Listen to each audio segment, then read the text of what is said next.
올해 일어났던 사건인데요. 저 멀리 IT라는 곳에서 일어난 사건입니다.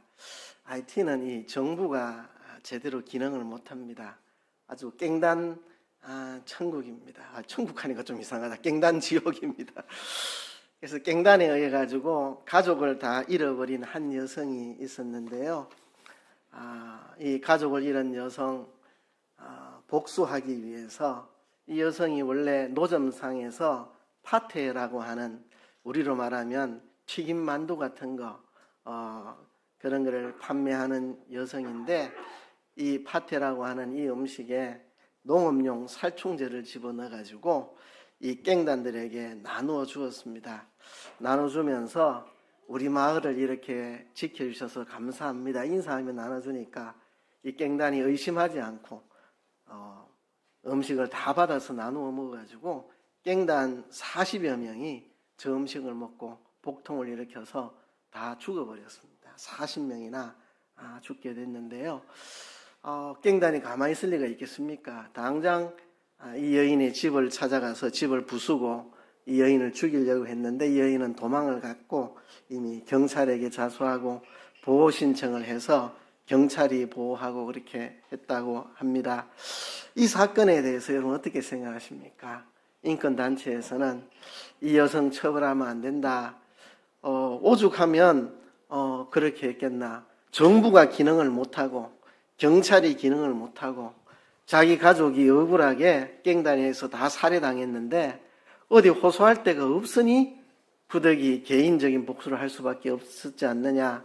사회가 범죄자들을 체포해서 처벌을 해줄 수 있는 기능을 그 사회가 갖고 있지를 못하니, 그러니 어쩔 수 없이 개인적인 복수를 한 거니까 이 여인을 이렇게 용서해 줘야 된다, 이런 목소리도 있고, 또 한쪽에서는 그래도 안 된다, 사적으로 복수해서 40명이나 죽이는 이런 엄청난 비극, 사적인 보복은 언제든지 해서 안 된다, 이렇게 두 주장이 목소리를 높였습니다. 여러분은 어느 편에 설 것 같습니까? 국가의 기능이 마비됐을 때 어쩔 수 없이 사적인 복수를 할 수밖에 없다, 용서하라, 아니다, 사적인 보복을 하는 것은 옳지 않다. 여러분, 쉽지 않은 일이죠. 이런 일이 저 멀리 IT에만 있는 일이 아니고 우리 뉴스에 늘 보는 내용입니다. 얼마 안 됐습니다. 한 달도 안 됐습니다. 8월 21일 용인시에서 일어난 일인데요. 5월 달에 자기를 신고한 여성을 주차장에서 흉기로 살해를 해버렸습니다. 일의 내용은 이렇습니다. 살해당한 여성은 가게 주인이고 살해한 이 남성은 그 가게의 손님인데, 그래서 가게 주인과 손님 사이로 알고 지내던 이런 사이인데, 5월 달에 이 가게 주인인 여성이 신고를 했습니다. 이 남성이 뭔가 내게 피해를 입혔다, 뭔가 내게 금전적인 손해를 끼쳤다, 이 사람의 범죄 때문에 내가 피해를 봤다, 이렇게 신고를 했습니다. 그래서 조사가 들어가고 이제 재판이 되고 하는 이 과정 속에서 결국 이 여성은 이 남성이 처벌되는 것을 원치 않는다, 이렇게 의사를 이렇게 돌이켰는데, 처벌하고 싶진 않다, 이렇게 돌이켰는데, 그래도 이 남성은 앙심을 품고 이 여인을 죽이기로 결심을 하고 치밀하게 이 여인의 동선을 다 조사해가지고 이 여인이 살고 있는 오피스텔 주차장에서 준비한 흉기로 찔러서 죽이는 이런 사건이 벌어졌습니다. 근데 더 마음 아픈 일은 뭐냐 하면, 이런 걸 우리가 보복범죄라고 하죠. 보복범죄. 지금 보복범죄가 해마다 늘어나고 있다고 합니다. 우리나라에서 보복살인, 보복범죄가 해마다 점점 증가하고 있다는 이 사실, 우리 마음을 참 아프게 하는 일입니다. 여러분, 이 복수에 대해서 어떻게 생각합니까? 복수에 대해서. 요즘은 영화관에 가도 중국 무술 영화를 보기가 거의 힘듭니다. 없습니다. 그런데 제가 어릴 때는 영화관에서 중국 무술 영화를 되게 많이 했고, 저는 우리 형들이랑 무술 영화 보러 들어 갔었습니다. 그런데요, 이 중국 무술 영화에 공통된 주제가 있습니다. 그게 뭡니까? 복수지요, 그죠? 옛날에 우리 아버지를 누가 죽였다. 내가 아버지의 원수를 갚겠다. 어릴 때부터 무술을 연마해가지고 어느 날 찾아가서 그 원수들을 다 죽이고 돌아오는, 아니면 나의 스승님, 사부님이 계시는데 이 나의 이 무술 이 사부님을 이 원수들이 죽였다. 그래서 피나게 무술을 연마해가 언젠가 우리 사부님을 죽인 그 왼수들을 다 처단하리라. 그래서 이 때가 되면 이 원수들을 찾아가서 싸그리 다 죽이고 돌아오는 이런, 그래서 우리는 거기서 쾌감을 느끼고, 야, 원수들을 복수했다, 시원하다, 저 원수를 갚아야지, 우리도 막 같이 복수심에 불타가지고 저런 원수들을 처단해야지 막 하고 우리도 복수심에 불붙었던 그런 적이 있습니다. 여러분, 원수 갚는 것이 정당화될 수 있을까요? 옛날에 우리 아버지를 죽였던 사람이라고 내가 가서 그 집안을 싸그리 다 죽여오고, 옛날에 우리 스승을 죽인 사람이라고 내가 가서 그 계통을 싸그리 다 전멸시키고 오고, 원수 갚는 것이 정당화될 수 있을까 하는 것을 한번 생각을 해볼 필요가 있겠습니다. 이렇게 말하는 분들도 있습니다. 정당화될 수 있죠. 구약성경 모세의 율법에 보면 그렇게 말을 했잖아요. 출애굽기 21장에 보면 이제 시내산에서 하나님 주신 율법이 나옵니다. 출애굽기 20장에 십계명이 나오고 21장, 22장 계속해서 이 십계명의 세부 수칙들이 이렇게 나오는데, 그 21장에 보면 그러나 다른 해가 있으면 갚되 생명은 생명으로, 눈은 눈으로, 이는 이로, 손은 손으로, 발은 발로, 된 것은 된 것으로, 상하게 한 것은 상함으로, 때린 것은 때림으로 갚을지니라. 이거를 동해보복법이라고 합니다. 동해보복법. 눈 상하게 하면 나도 그 사람 눈을 상하게 하고, 그 사람이 내 이를 상하게 하면 나도 그 사람 이를 상하게 하고, 같은 해를 끼치는 거 동해보복법이라고 하는데요. 이 모세의 율법에 이 동해보복법이 기록되어 있습니다. 그래서 제가 목회하면서 질문을 많이 받습니다. 성경은 복수를 정당화하나요? 복수해도 괜찮은가요? 모세의 율법에 복수하라고 되어 있는데요. 이렇게 질문을 많이 받습니다. 여러분, 어떻게 생각합니까? 복수하는 게 하나님의 뜻일까요? 그렇지는 않은 것 같은데, 근데 왜 모세의 율법에는 동해보복법이 있을까요? 여러분, 이 모세의 율법을 우리가 오해해서는 안 됩니다. 사람들 마음속에는 불치의 복수심이 있습니다. 한 대 얻어맞으면 두 대, 세 대 두드려 패주고 싶고, 누가 내게 돈 100만 원 손해를 끼치면 1000만 원, 1억 손해를 끼치게 만들어주고 싶고, 우리가 누군가에게 해를 입으면 10배, 20배 되갚아주고 싶은 인간에는 불치의 이 복수심이 있습니다. 하나님이 그거를 아시고 이 불치의 복수심으로 끝없이 복수를 하면 결국은 서로가 서로를 끝없는 보복으로 끝이 나지 않는 피비린내 나는 살육으로 이어진다는 사실을 하나님은 잘 알고 계셨습니다. 이 복수의 고리를 끊기 위해서 주신 법입니다. 이를 다치게 했거든 상대방의 이만 해하고 더 이상 건들지 말아라.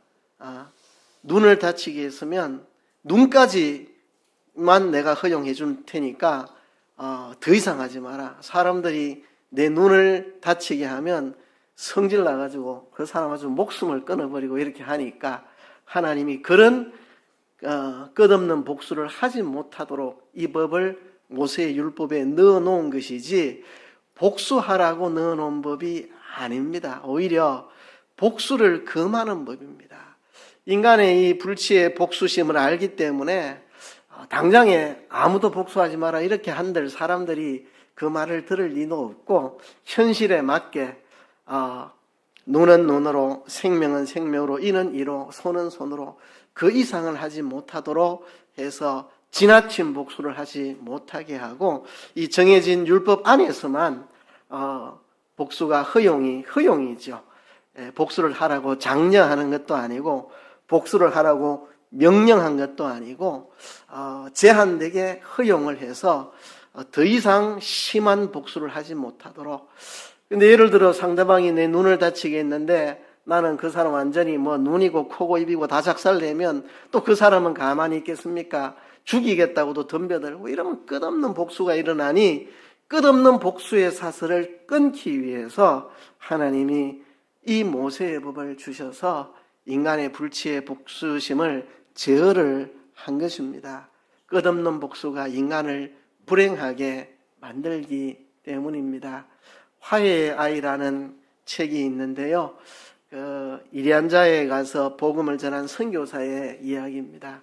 두 부족이 있는데 둘 다 식인 부족입니다. 거기 선교사가 복음을 전하는데 이 두 식인 부족은 끊임없이 싸웁니다. 어느 날 이쪽에서 저쪽을 공격해서 죽이면 다음에는 저쪽에서 이쪽을 공격해서 죽이고 끝없는 피비린내 나는 전쟁이 계속되는 거죠.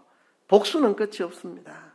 나중에 이들이 선교사가 전한 예수님의 이 복음의 소식을 듣고 화해하고 더 이상 싸우고 죽이고 하는 것을 하지 않고 끝을 내고 집단 회심을 해서 예수님을 믿게 되었다는 아름다운 실화 이야기 화해의 아이라는 책이 있는데 거기 보면요, 이 선교사가 개입해서 복음을 전하기 전에는 끊임없이 싸우고 죽이고 계속했다는 거죠.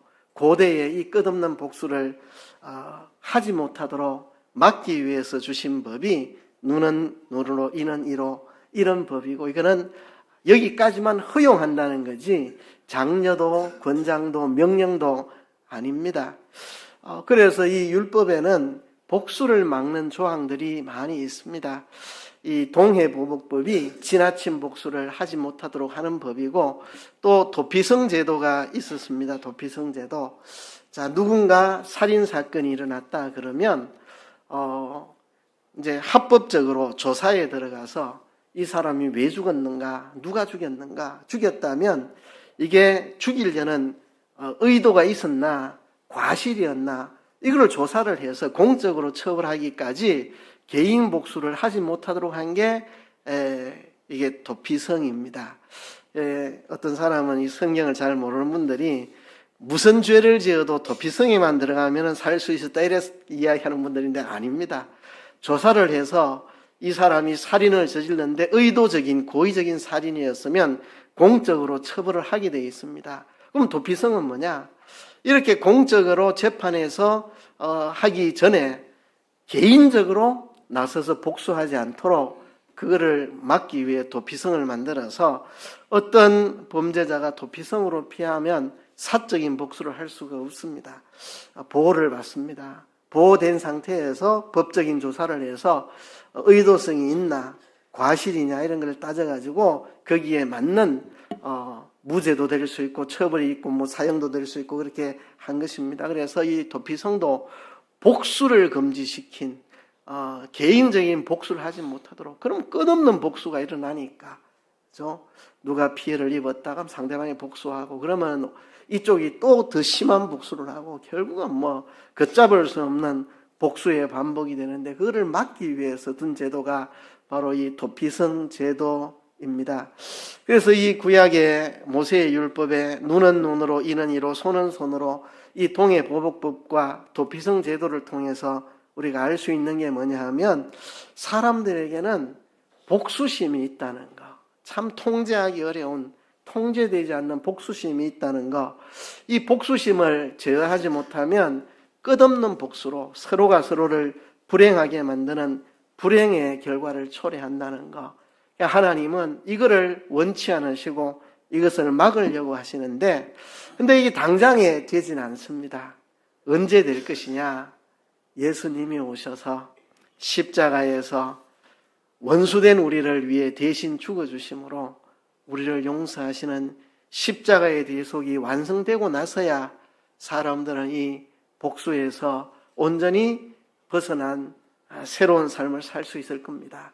그리스도가 오시기까지 율법을 주어서 율법을 통해서 동해보복법과 도피성 제도 이런 것들을 통해서 그리스도가 오실 때까지 복수를 하지 않도록 하더라도 제한된 범위 안에서만 합법적으로 할 수 있도록 그 외에는 복수하지 못하도록 그렇게 이 율법으로 그들을 울타리를 쳐준 것입니다. 그리고 이것의 진정한 성취는 그리스도께서 오셔서 그리스도 안에서 이루어지는 거죠. 그래서 오늘 제가 여러분들하고 빌레몬서를 같이 읽었는데요. 이 빌레몬서는 이제 그리스도께서 오셔서 그리스도 안에서 복수하지 않고 되갚지 않고 용서하는 아름다운 장면. 구약시대 때는 어쩔 수 없이 동해보복법으로 제어를 하고 도피성으로 통제를 했던 이 복수 문제를 이제는 그리스도가 오셨기 때문에 그리스도의 사랑 안에서 이제는 복수하지 않고 형제로 받아들일 수 있는 이 아름다운 이야기를 빌레몬서가 담고 있습니다. 제가 빌레몬서를 초신자 때부터 좋아했습니다.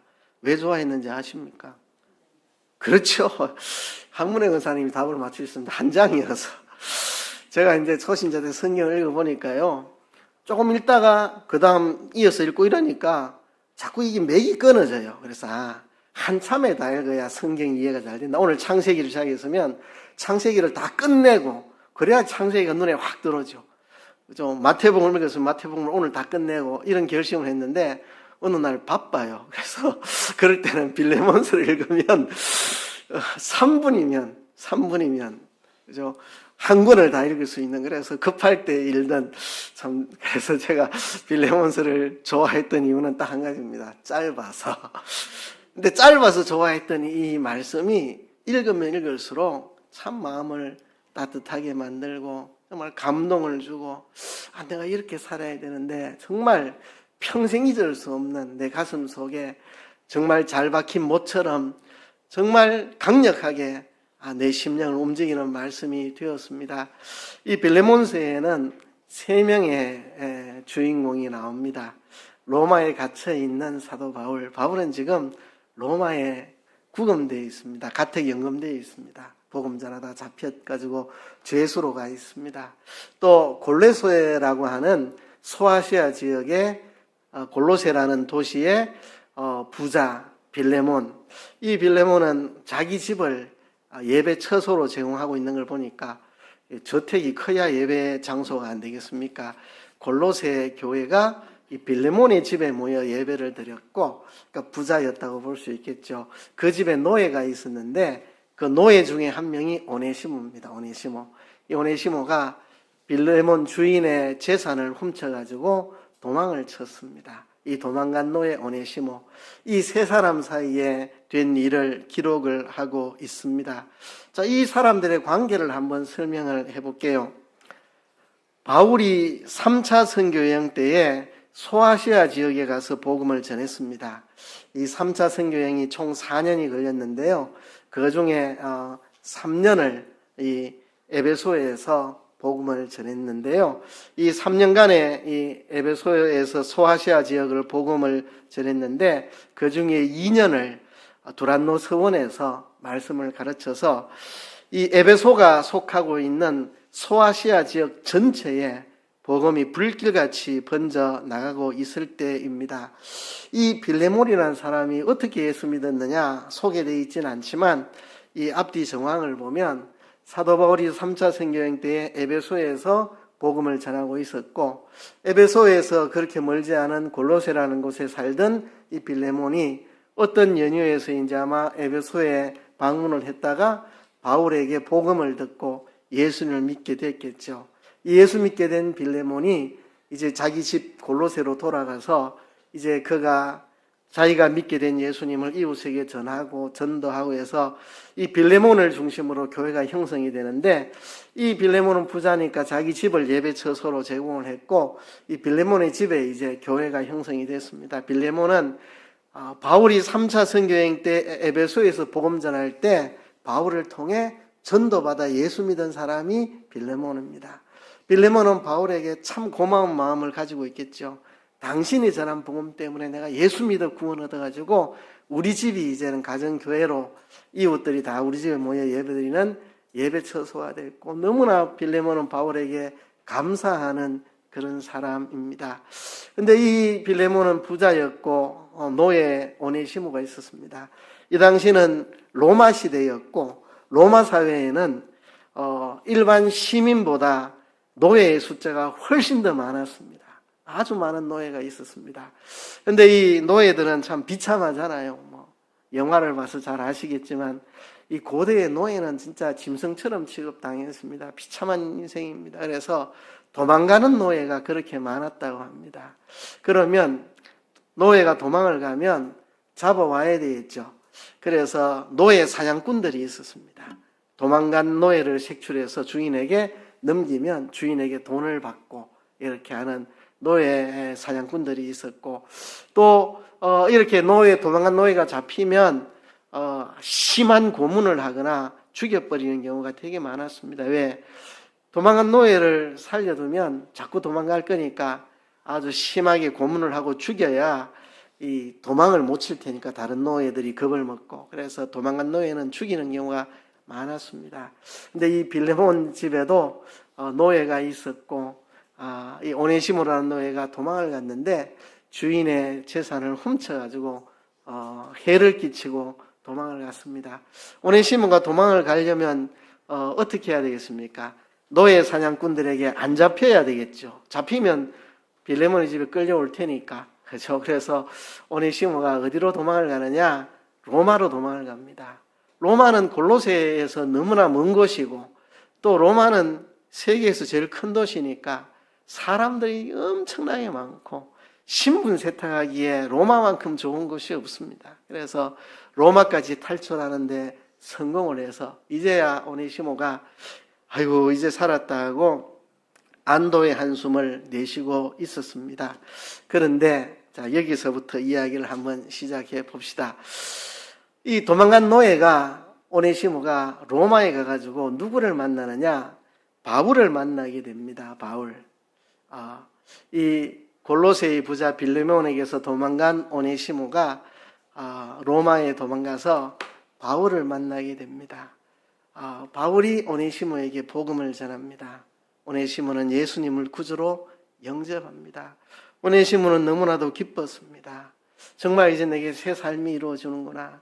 그동안 노예의 비참한 삶을 살다가 이제 도망 나와서 정말 노예 사냥꾼들에게 안 잡히고 간신히 로마까지 도착해가지고 신분 세탁을 했는데 거기서 예수님을 바울을 통해서 전해 듣고 예수님을 믿고 구원받게 됐으니 이 오네시모는 너무 행복합니다.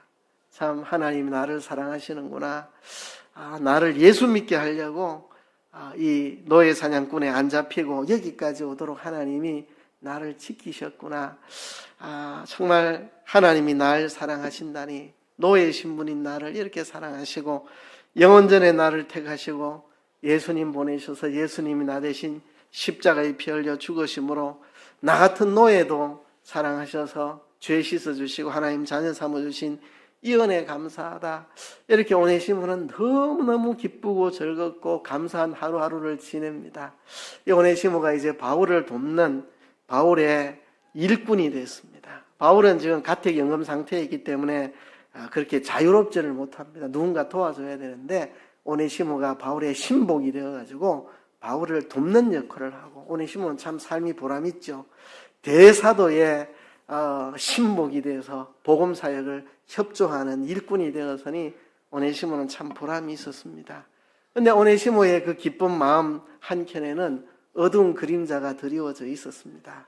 아무리 예수님을 믿었다 하더라도 그의 잘못한 거, 하나님 앞에서는 죄 용서함을 받았지만 사람 앞에서는 정말 너무나 못할 짓을 자기가 했고 정말 이게 너무 괴로운 거죠. 주인에게서 도망을 쳤고 그것도 주인에게 많은 해를 끼치고 재산까지 훔쳐서 나왔으니, 주인에게 해를 끼치고 재산도 훔쳐 나왔으니 이게 정말 어두운 그림자처럼 마음을 짓눌렀습니다. 어느 날 오네시모가 바울에게 고백을 합니다. 바울 선생님, 예수 믿어 너무 행복하고 기쁘고 좋지만 제 마음이 늘 눌립니다. 사실 나는 로마 시민권을 가진 사람이 아닙니다. 나는 노예의 신분입니다. 내가 옛날에 골로새에서 이렇게 해서 여기 지금 도망 나온 사람입니다. 라고 바울에게 다 털어놓습니다. 바울이 굉장히 놀라고 당황을 했을 겁니다. 자네 빌레몬이라고 말했나? 빌레몬이라는 이름 바울은 잊을 수 없는 이름입니다.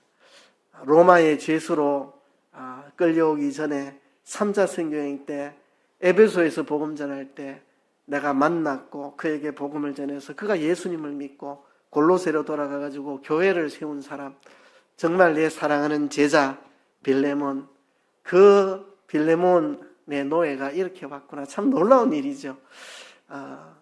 나에게 복음을 듣고 고향에 가서 교회를 세운 빌레몬의 집에 노예가 도망쳐서 로마에 왔다가 나를 만나 예수 믿게 됐고, 야, 이거는 하나님의 섭리와 계획이다.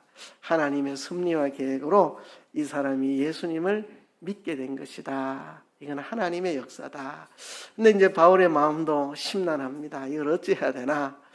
그냥 넘어갈까? 하나님은 오네시모의 죄를 다 용서하셨는데 그것으로 넘어갈까? 아무리 생각해도 바울의 마음이 편치는 않습니다. 우리가 하나님 앞에 죄 용서를 받았을지라도 사람 앞에 잘못한 것은 사람과 해결을 짚는 게 옳습니다.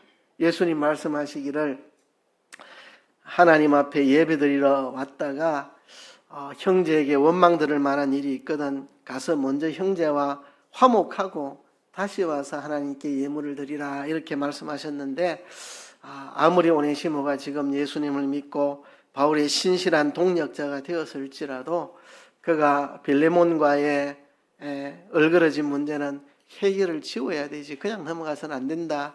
바울은 고민 끝에 오네시모를 빌레몬에게 보내기로 합니다. 쉽지 않은 결정이었을 겁니다.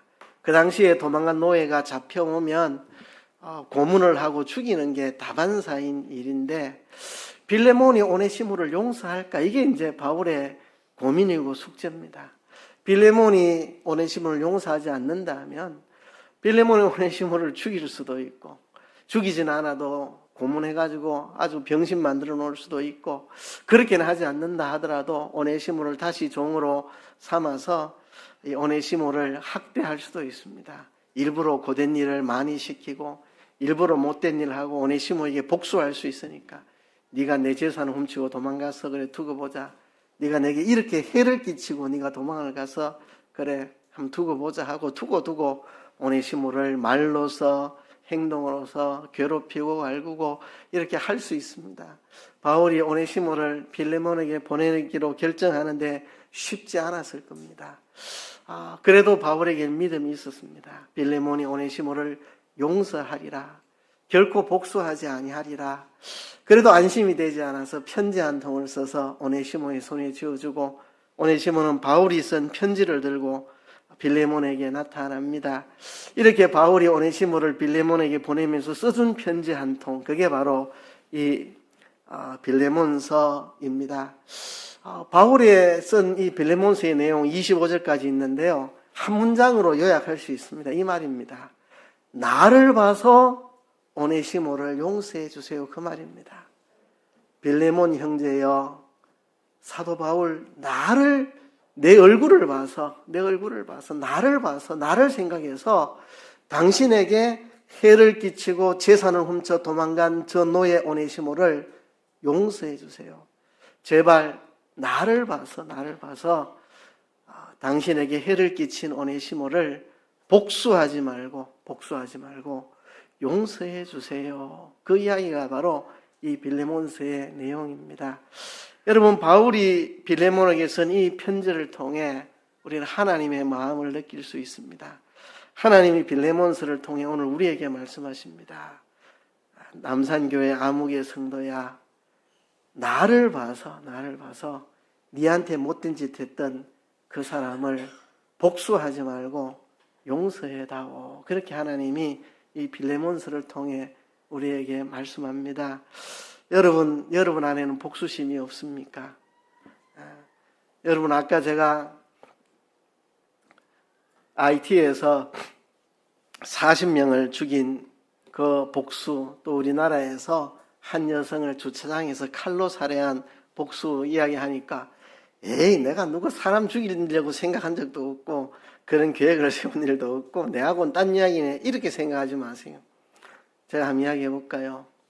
누군가 나에게 못된 말 했는데 비슷한 상황이 생기면 나도 그 사람한테 요 못된 말을 내가 되갚아줘야지, 그런 생각 해본 적 있으시죠? 그죠?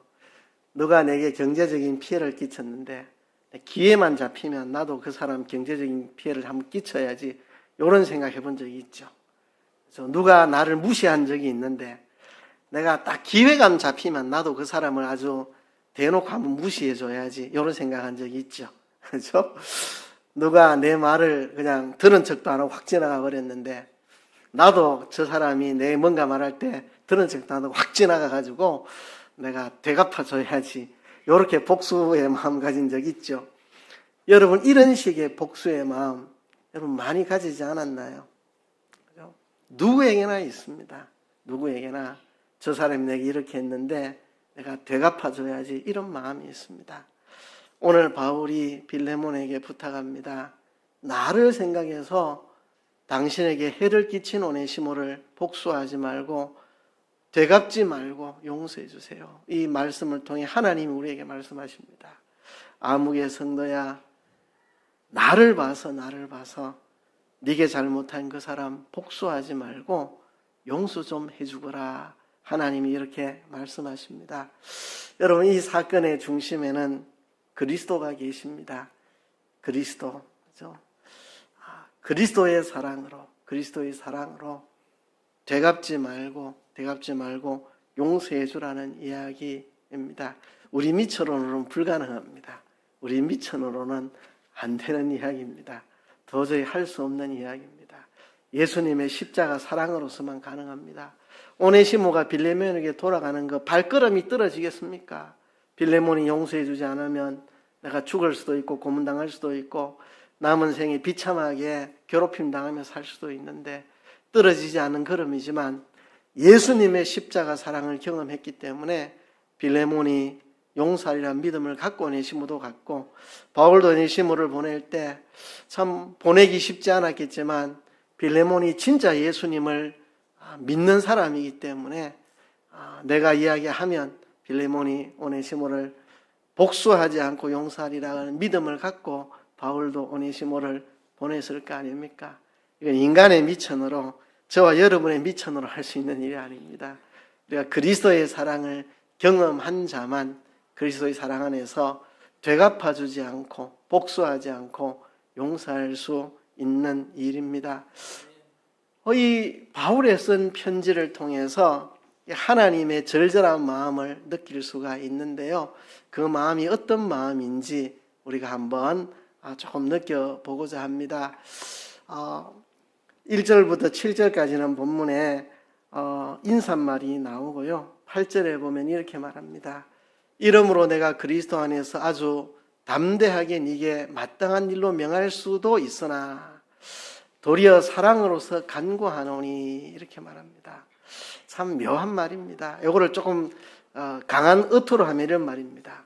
내가 그리스도 안에서 담대하게 너에게 명령할 수 있지만 내가 사랑으로 간구한다. 좋은 말할 때 들으라 이야기입니다. 내가 사도로서 그리스도의 사랑으로서 담대히 너한테 용서하라고 명령할 수 있는 일인데 그래 하지 않고 사랑으로 간구한다. 좀 강한 어투로 하면 내가 명령하기 전에 네 스스로 용서해, 이 말이죠. 좀 부드러운 어투로 하면 이거는 내가 명령할 일이 아니고 네가 사랑으로 스스로 해야 될 일이기 때문에 내가 사랑으로서 간구한다, 제발 부탁한다, 이렇게 좀 부드럽게 느낄 수도 있겠고, 아무튼 나이 많은 나 바울은 지금 또 예수 그리스도를 위하여 갇힌 자 되어 이 늙은이의 부탁 좀 들어주소. 나이 많은 나 바울, 이 늙은이의 부탁 좀 들어달라고. 오네시모 용서해달라고. 이 늙은이의 부탁이라고. 내가 예수 그리스도를 위해서 갇힌 자가 되어 복음을 위해 갇히기까지 수고한 내가 부탁하는 거니까, 복음 때문에 갇힌 내가 부탁하는데 안 들어주겠나. 제발 이 노인의 말, 복음 때문에 갇힌 나의 말을 좀 들어달라고. 이 오네시모는 갇힌 자 중에 내가 낳은 오네시모라고. 내가 갇힌 중에 믿음으로 낳은 내 믿음의 아들이다. 내 믿음의 아들을 위해 간구한다. 내 믿음의 아들이니까 내 믿음의 아들 네가 용서해 주지 않겠나. 이렇게 바울이 이 소리 듣고 용서 안 할 사람 누가 있겠습니까? 그죠? 11절에 보면 그가 전에는 네게 무익하였으나 이제는 나와 네게 유익함으로, 전에는 해를 끼쳤을지라도 이제는 유익한 사람이 되었다. 그를 용서해라. 전에는 무익한 사람이 지금은 유익한 자가 되었다. 그는 내 신복이다. 내 신복. 내가 내 신복으로 복음을 위해 써야 되지만 내가 너에게 돌려보낸다. 그는 너의 허락 없이 내가 이 사람을 내 신복으로 쓰고 싶지 않다. 지금 이 사람은 네 대신 나를 섬기고 있다. 좀 양심에 안 찔리나? 네가 내 때문에 예수 믿었으면 네도 내 선교사에게 도와야 되는데 네가 못 도우는 거를 이 사람이 나를 돕고 있다. 좀 양심에 안 찔리나? 이렇게, 그죠? 네가 나 때문에 예수 믿었으면 네가 나의 복음사에게 도움을 줘야 되는데 네 대신 오네시모가 나를 돕고 있다. 좀 찔리지? 막 이런 말, 그죠? 그러나 내 성낙이 없이는 내가 아무것도 하기를 원하지 않는다. 너의 선한 일이 억지같이 되지 않고 자유로 되게 하려다. 억지로 하지 말고 진짜 네가 진심으로 오네시모를 용서하기를 바란다. 그가 잠시 떠나게 된 것은 너로 하여금 그를 영원히 두게 함이니, 그가 너를 재산 훔쳐 도망한 거 원망하지 마라. 이게 그가 나를 만나 예수 믿고 구원 얻도록 하려고 한 하나님의 계획이었다. 그렇게 이야기를 합니다. 그러면서 계속 이야기를 이어나갑니다. 그렇죠? 그러므로 네가 나를 동력자로 알진대 그를 영접하기를 내게 하듯 하고, 네가 나를 동력자로 안다면 그를 영접하기를 나를 영접하듯 해라. 참 너무 힘든 걸 요구합니다. 용서를 넘어서 나를 영접하듯 그를 영접해라. 그렇죠? 도망간 노예 용서하기도 힘들어 죽겠는데 네가 나를 동력자로 생각하면 그를 영접하기를 나를 영접하듯 하라. 바울이 빌레몬에 왔다면 어떻게 하겠습니까? 빌레몬이 맨발로 쫓아나가서 막 환영하고 막 집에 제일 좋은 방 침실을 막 제공하고 막 제일 맛있는 거 사주고, 네가 나를 동력자로 알건대 그를 영접하기를 내게 하듯하고, 이 말은 이 벗은발로 쫓아나와가지고 영접하고 너 집에 제일 좋은 침실 제공하고 그 동네에 제일 좋은 식당 가서 밥 사 먹이고 하라, 그 말입니다. 나를 영접하듯 그를 영접하라. 그렇죠? 그리고 만일 네게 불의를 행하였거나 네게 빚진 것이 있거든 내 앞으로 계산하라. 청구서 보내라. 청구서 보내라. 오네시모가 네한테 훔쳐간 돈, 네한테 불의를 행한 거 청구서 보내면 내가 다 갚아줄게. 갚아줄게. 오네시모한테는 청구하지 마라. 내가 다 갚아줄게. 빌레몬이 청구서를 보낼 수 있겠습니까? 바울이 친필로 써놓으니, 바울이 편지를 보낼 때 대피를 많이 했는데 내가 친필로 쓰고 있다. 내가 다 갚아줄게. 그런데 할 말이 있다. 네 자신이 내게 빚진 것을 내가 말하지 않겠노라. 네도 내게 복음의 빚을 졌잖아. 너도 내게 복음의 빚 졌잖아. 내가 갚으라 하지 않았잖아. 참 바울이 편지를 잘 씁니다. 네 자신이 내게 빚진 것을 내가 말하지 아니하노라. 네도 복음에 빚지고 있다는 것을 잊지 말아라. 이렇게 말합니다. 그죠? 오 형제여, 나로 주 안에서 너로 말미암아 기쁨을 얻게 하고 오네시모 용서해 주면 내가 너무 기쁘겠다. 내 마음을 그리스도 안에서 평안하게 하라. 너가 용서 안 하고 싸우고 막 죽인다 그러면 내 마음에 평안이 없다. 나는 네가 순종할 것을 확신하노라. 순종할 거제. 시킨 대로 할 거제. 그래 말하고, 그죠? 내가 말한 것보다 더 할 줄을 아노라. 나는 네게 말하기를 벗은발로 쫓아와서 제일 좋은 침실에 눕히고 제일 좋은 식당에 가서 밥 먹이고 내가 갔을 때 나를 영접하다 하라 했지만 너는 내가 말한 것보다 더 할 줄을 나는 안다. 나를 위하여 숙소를 마련하라. 내 좀 있으면 찾아가서 확인해 볼 거다. 참, 오직 너는 나를 위해 숙소를 마련하라. 내 좀 있으면 찾아가서 확인해 볼 거다. 오네시모를 용서했는지 제일 좋은 침실에 지어오고 있는지 내가 확인까지 해볼 거다. 이렇게 바울이 말합니다. 그렇죠? 오늘 본문이 하고 있는 이야기가 뭡니까? 바울이 빌레몬에게 나를 봐서 네게 못된 일을 한 오네시모를 복수하지 말고 용서해 줘라. 오늘 하나님 우리에게 말합니다. 너를 위해 십자가 진 나를 봐서 그 사람에게 복수하지 말고 용서해 줘라. 여러분, 사랑의 원자탄, 우리 올해 봄에 중고등부에서 여수 애양원에 갔다 왔습니다. 손양원 목사님은 여순 사건 때 자기의 두 아들을 죽인 원수를 용서하고 그 원수를 양아들로 삼아 키웠습니다. 이 사랑의 원자탄이죠, 그죠? 정말 손양원 목사님은 하나님의 이 사랑을 인하여 원수를 되갚지 않고 용서했던 사람입니다. 여러분, 하나님 우리에게 원하시는 것이 바로 이것입니다. 나를 봐서 되갚지 말고 용서하라. 여러분, 누가 나를 속였을 때 기회 있어봐라. 나도 똑같이 한번 속여줄 거다. 누가 나를 무시했을 때 상황이 생기면 나도 너를 아직 개무시해 줄게. 누가 내게 손해를 끼쳤을 때 기회만 타면 나도 손해를 한번 끼쳐보겠다. 누가 내게 대해 악담할 때 나도 너에게 악담을 하고 돌아다니겠다. 누가 나를 힘들게 할 때 기회만 생기면 나도 너를 힘들게 해주겠다. 여러분, 이런 감정의 앙금을 이제는 지우셔야 됩니다. 하나님을 생각하고 우리가 그리스도의 사랑으로 용서하는 우리들 되어야겠습니다. 이 시간 하나님 앞에 한번 기도하겠습니다. 하나님, 그리스도의 사랑으로 복수를 거두고 용서할 수 있는 우리들 되게 도와주시옵소서. 통성으로 기도하겠습니다.